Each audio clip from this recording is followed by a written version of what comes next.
Hola a todos. Este video corresponde a la clase 1 de la materia Profetas 2 del Instituto Bíblico San Jerónimo. El profeta Ezequiel nació en el año 621 a.C. en Jerusalén y falleció el 569 en Babilonia. La festividad cristiana se celebra el 1 de abril. Ezequiel, hijo de Busí, es de linaje sacerdotal. Fue llevado cautivo a Babilonia junto con el rey Jeconías de Judá en el año 597 e internado en Tel Aviv, a orillas del río Cobar. 5 años después, a los 30 de su edad, Dios lo llamó al cargo de profeta, que ejerció entre los desterrados durante 22 años, es decir, hasta el año 570. A continuación describiremos la situación política, religiosa y social durante el tiempo del exilio. Las advertencias de Jeremías se cumplieron.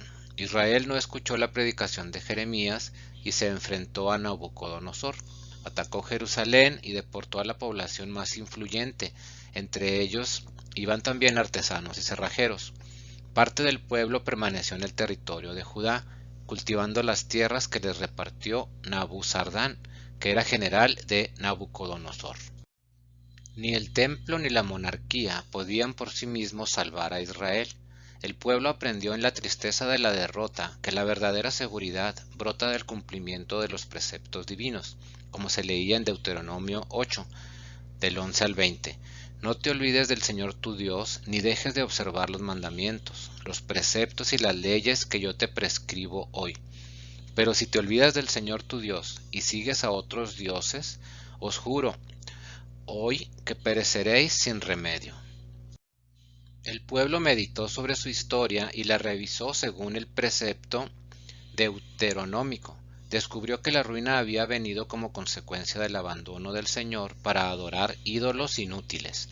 La comunidad deportada a Babilonia soportó la dureza del exilio, pero alentó nuevas instituciones para vivir su fe durante la prueba del destierro. El resultado fue inesperado. Alumbró una nueva manera de vivir la fe. Al no tener una tierra propia, buscaron una marca, un signo que les identificara como judíos, y esta marca fue la circuncisión. Al carecer de templo donde celebrar culto, se reunieron en casas particulares para orar, formándose el embrión de la sinagoga. Al no poder celebrar sus fiestas religiosas por tener un calendario distinto a los babilonios, comenzaron a valorar el sábado no solo como día de descanso, sino como un día especialmente religioso.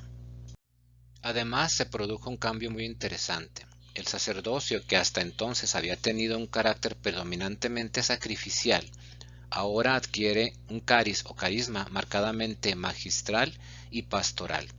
Finalmente, la pérdida de la institución monárquica provocó un salto en la fe de Israel, al considerar que sería el Señor su rey y su único pastor. Así dice el Señor: yo soy el Señor vuestro santo, el creador de Israel, vuestro rey. Lo leemos en Isaías 43, 14 y 15.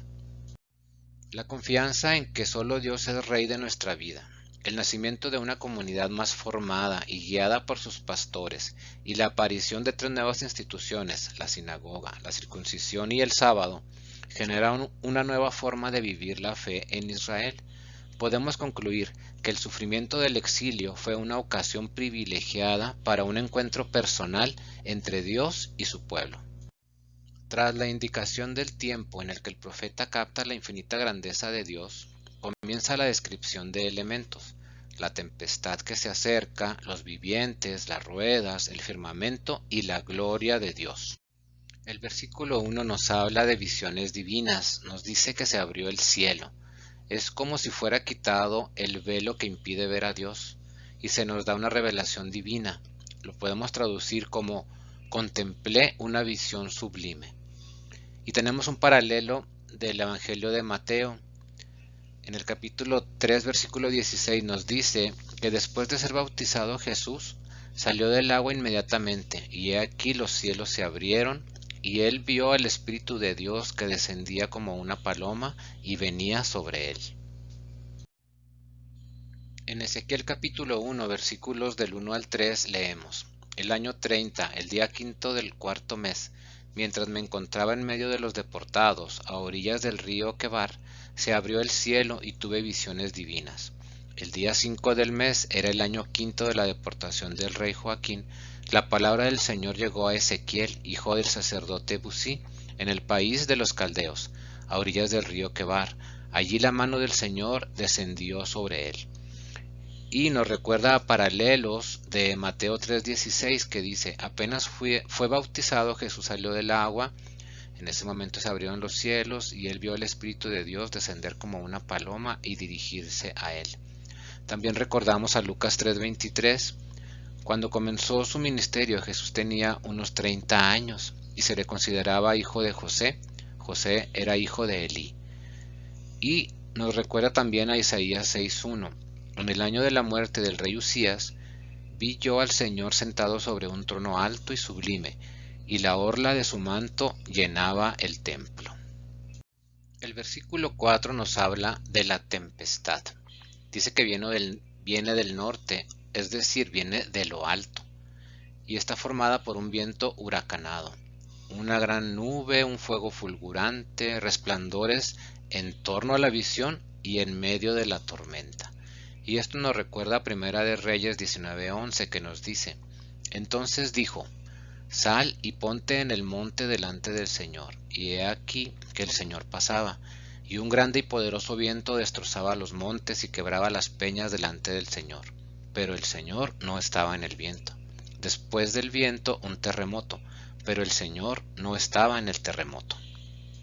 El versículo 5 nos habla de los 4 seres vivientes, hombre, león, toro y águila, y 4 alas, 2 hacia arriba y 2 hacia abajo, con manos humanas, con piernas y pezuñas de buey. Y esto nos recuerda a Apocalipsis 4:6.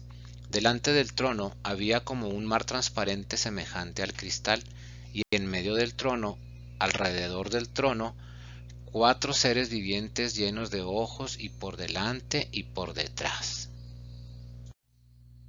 Un tetramorfo o tetramorfos del griego tetra, que significa 4, y morfe, que significa forma, es una representación iconográfica de un conjunto formado por 4 elementos. La más extendida de estas es cristiana, cuya tradición se remonta al Antiguo Testamento, cuando el profeta Ezequiel describió en una de sus visiones 4 criaturas que de frente tenían rostro humano y de espaldas y en cada lateral tenían rostro animal, así como lo vamos a leer en Ezequiel 1:10.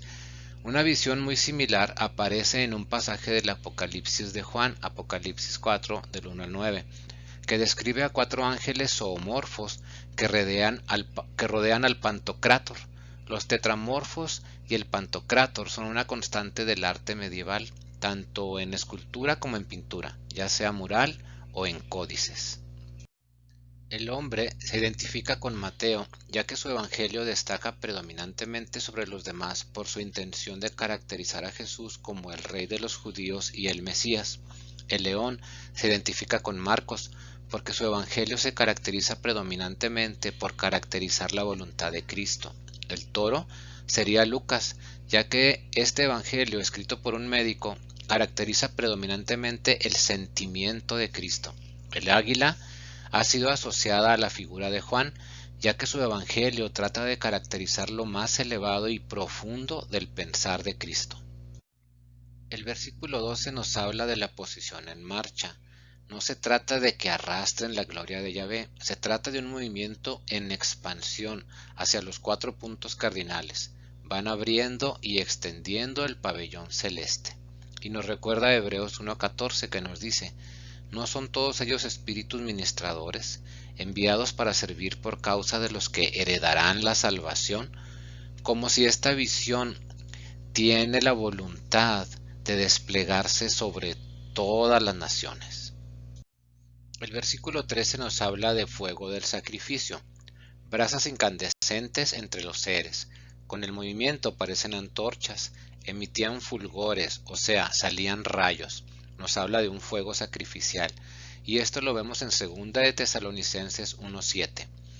Y daros alivio a vosotros que sois afligidos, y también a nosotros, cuando el Señor Jesús sea revelado desde el cielo con sus poderosos ángeles en llama de fuego. Versículo 15 nos habla de las ruedas de los vivientes. No se trata de las ruedas de un carro, y no están detrás de cada uno de los seres, sino al lado de los seres, resplandecientes como el destello del topacio. El espíritu del ser estaba en ellas. Y vemos Ezequiel 19 que nos dice: entonces miré, y he aquí, había 4 ruedas junto a los querubines, cada rueda junto a cada querubín. El aspecto de las ruedas era como el brillo de una piedra de Tarsis, o sea, una piedra fundida. El versículo 22 nos habla del firmamento.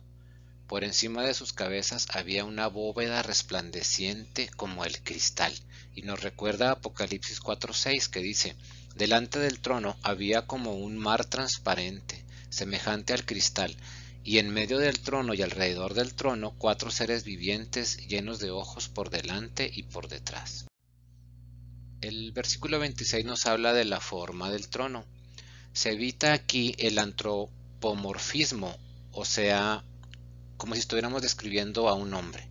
La idea de Yahvé sentado en un trono no es nueva, ya la habíamos visto en Primera de Reyes 22:19 y en Isaías 6:1. Nos habla también que es intensamente blanco y muy elevado. De esto nos habla Apocalipsis 1:13 que dice: y en medio de los candelabros vi a uno semejante al Hijo del Hombre, vestido con una túnica que le llegaba hasta los pies y ceñido por el pecho con un cinto de oro. Los versículos 27 y 28 nos hablan de la figura de Yahvé. Dios está solo y se basta a sí mismo, está rodeado de silencio. En él se conjugan la santidad y la gloria. Nos habla también de caer en rostro en tierra, que es un signo de adoración. De esto nos habla Apocalipsis 1 del 14 al 15 que dice: su cabeza y sus cabellos eran blancos como la blanca lana, como la nieve, sus ojos eran como llamas de fuego, sus pies semejantes al bronce bruñido, cuando se le ha hecho refulgir en el horno, y su voz como el ruido de muchas aguas.